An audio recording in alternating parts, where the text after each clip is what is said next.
Today I'm going to talk about building confidence for interviews. Generally speaking, a lack of confidence stems from the fear of a negative consequence. So for our purposes here for an interview, people may be scared of being rejected, right, from school or work or wherever other interview processes happen.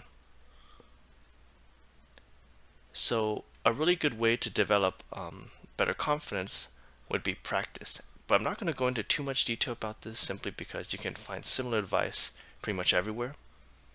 Things like learning your resume in and out, practicing potential interview questions, and just practicing public speaking in general. With this, it's really just experience. The more times you do this, the more interviews you participate in, eventually it's just going to be a walk in the park, and you'll know exactly what you need to do.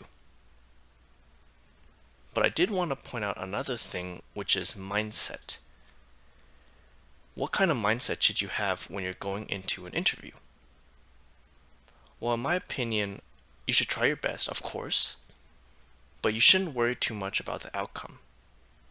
And I understand this is a lot easier said than done, given that, you know, everyone obviously wants to be accepted to their job or their score or something like that. But know that life does continue, regardless of if you're accepted or rejected, and there will be other opportunities in the future. Now, this saying here, people usually say that after you're rejected as a way to kind of console you, to make you feel better. But I'm going to say this before the interview. And the reason why is because we want to prepare for the interview and we want to be ready for the interview when it happens. We don't really need to worry about what happens in the future just yet. So just stay in the present, get ready as best you can, and then whatever happens, happens. And we don't even know if you're going to be accepted or rejected yet. So there's really no point in worrying about it too much.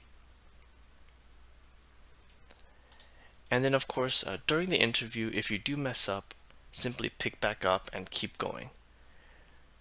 It's one of those things where if you're like an emotional person, sometimes if you mess up, that can really just derail the whole interview from after that point. But if you are able to learn how to, trip over a little bit, but then remain, keep your composure and then finish things up, that's also a really good skill to have. But once again, this is definitely a tricky thing to do, especially for newer interviewees, right? Younger people. So just put in some effort. And once again, a lot of the learning does come from practice and experience. Good luck.